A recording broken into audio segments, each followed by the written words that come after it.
જાગૃત નાગરિક કાંતિભાઈ ખરાડી દ્વારા વિધાનસભામાં અનેક મુદ્દાઓને લઈને ધારદાર રજૂઆત કરાઈ। દાંતા વિધાનસભાના જાગૃત ધારાસભ્ય કાંતિભાઈ ખરાડી દ્વારા દાંતા અમીરગઢના શિક્ષણ, આરોગ્ય અને પોલીસ ગૃહ વિભાગને લઈને વિધાનસભામાં ધારદાર રજૂઆત કરવામાં આવી।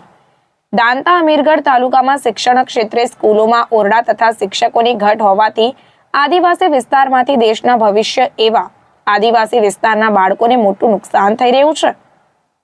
દાંતા અમીરગઢ બનાસકાંઠામાં આરોગ્ય વિભાગમાં પીએચસી, સીએચસી તથા એસટીએચમાં doctor, staff nurse, FHW, MPHW, class 4 જેવા કર્મચારીઓનો મોટો ઘટ હોવાથી આજુબાજુમાંથી આવતા ગરીબ તથા મધ્યમ વર્ગના દર્દીઓને સ્ટાફ ન હોવાના કારણે તથા સ્ટાફ રાત્રિ રોકાણ ન કરવાના કારણે દર્દીઓને વધુ મુશ્કેલી પડતા તેમને ખાનગી હોસ્પિટલનો સહારો લેવો પડી રહ્યો છે।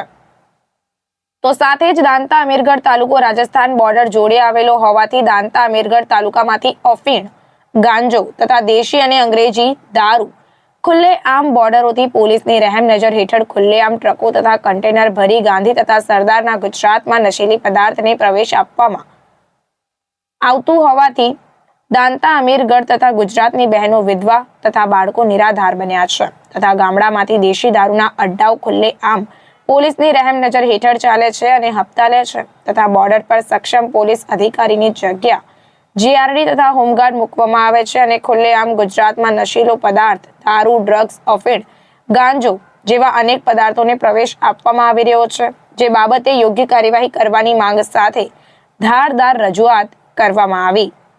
રિપોર્ટર કીર્તનસિંહ, બનાસકાંઠા। માન્ય મંત્રી શ્રી બજેટ લઈને આવ્યા છે। શિક્ષણ, આરોગ્ય અને ગૃહ ઉપર મારા વિચારો રજૂ કરવા માટે ઉભો છું। માન્ય અધ્યક્ષ શ્રી,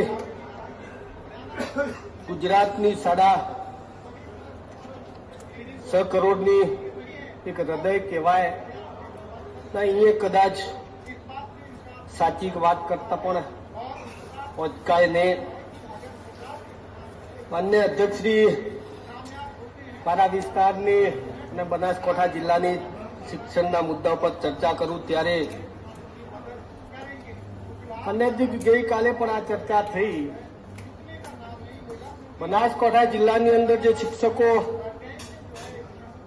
આવે છે એ શિક્ષકો જિલ્લા બહારથી અપડાઉન કરીને આવે છે અને કદાચ નિયમમાં જોગવાઈ એવી પણ છે કે જે શાળા છે એ શાળાથી 5 થી 6 કિલોમીટર રહીને શાળામાં જવું પડે, પણ એ વિસ્તારની અંદર શિક્ષકો અમદાવાદથી, ગાંધીનગરથી, મહેસાણાથી અને હિંમતનગરથી અપડાઉન કરતા એ શિક્ષકો ક્યારે ઘરેથી નીકળતા હશે, કેટલા વાગે શાળામાં પહોંચતા હશે અને કેટલા વાગે વિદ્યાર્થીઓ પર ધ્યાન આપતા હશે અને સાથે સાથે શાળા પૂરી થાય ત્યારે કેટલા વાગે ત્યાંથી શાળા સુધીને ઘેર સુધી પહોંચતા હશે। એ જ રીતે માન્ય અધ્યક્ષ શ્રી, આરોગ્યની ચર્ચા કરીએ કે વિસ્તારની અંદર સીએસસી અને પીએસસીની અંદર ડોક્ટરોની પણ ખૂબ ઘટ હોય છે।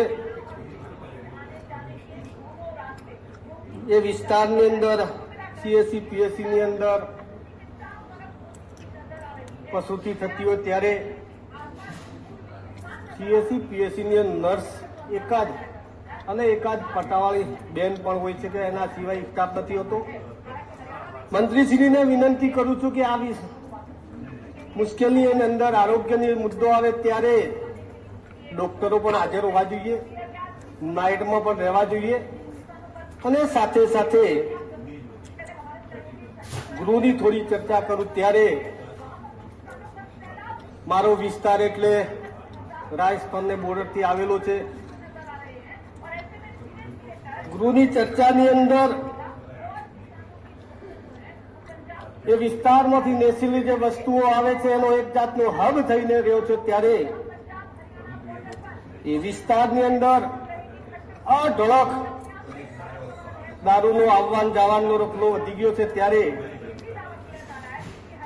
હું મંત્રીશ્રીને ભલે હાજર ન હોય પણ મારો સંદેશો મંત્રી સુધી પહોંચે કે વિસ્તારની અંદરથી આ ઢળક દારૂ હોય, ગોજો હોય, ડ્રગ્સ હોય ને સાથે સાથે એવી પણ ઘણી પણ એવી ચીજ વસ્તુઓ છે ગુજરાતમાં પોકી રહી છે.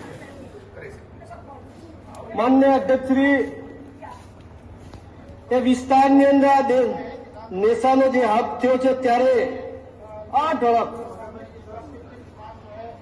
ગણી ના શકીએ એટલો વ્હીકલો ભરી ભરીને દારૂ ગુજરાતમાં આવતો, ત્યારે નાના વ્હીકલો તો ઓછા, પણ માન્ય અધ્યક્ષશ્રી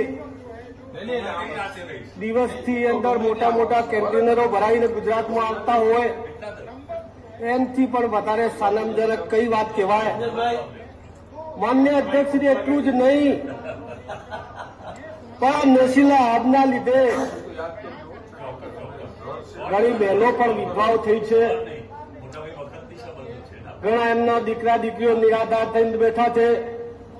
ત્યારે હું સરકારને વિનંતી કરું છું કે આ વિસ્તારની અંદર આમ તો ખરેખર જો બોર્ડરનો વિસ્તાર હોય ત્યારે પૂરતા પ્રમાણમાં પોલીસનો બંદોબસ્ત હોવો જોઈએ, પણ એના બદલામાં એ વિસ્તારની અંદર રાજસ્થાનના બોર્ડરની ઉપર જે સ્ટાફ જે મૂકવામાં આવ્યો છે એ ખરેખર ગામડામાં મૂકવાનો હોય એ સ્ટાફ બોર્ડર ઉપર મૂક્યો છે. માન્ય અધ્યક્ષશ્રી, એટલા બધે હદે રાફડો વધ્યો છે નશીલી વસ્તુમાં હદ વગર. એટલા માટે આ શબ્દ કહેવા માંગુ છું કે એ વિસ્તારની અંદર આટલો બધો નશીની વસ્તુ જો આવતી હોય અને સાથે સાથે પોલીસ સાથે રહીને ગુજરાતની અંદર જો દારૂ જેવી વસ્તુ અંદર લઈને આવતા હોય, સાથે રહીને મૂકવા જતા હોય, તો આ એક વ્યવસ્થાનો ભાગરૂપે શરમજનક, ગુજરાતનું શરમજનક બાબત કહેવાય છે. અને સાથે સાથે આવતી નવી પેઢી એ નેશા સાથે સંકળાઈને ક્યાંક ને ક્યાંક મોટી મુશ્કેલીમાં પડી જતો હોય. માન્ય અધ્યક્ષશ્રી, એ જ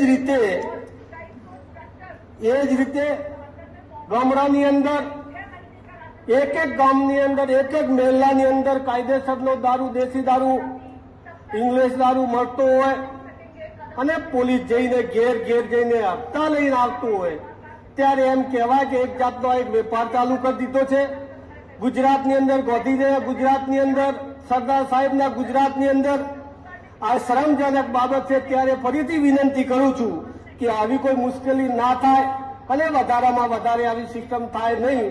હવે તો ખાલી એટલું જ બાકી રહ્યું છે, ગુજરાતની અંદર ક્યાંક ને ક્યાંક દારૂની છૂટ આપી છે, એના લીધે સાથે સાથે એ વિસ્તારની અંદર જે ફોલ્ટરિયા છે એ પણ એ જ વાત કરતા હોય કે હવે તો દારૂ લાવવા જવા માટે છૂટ આપી છે.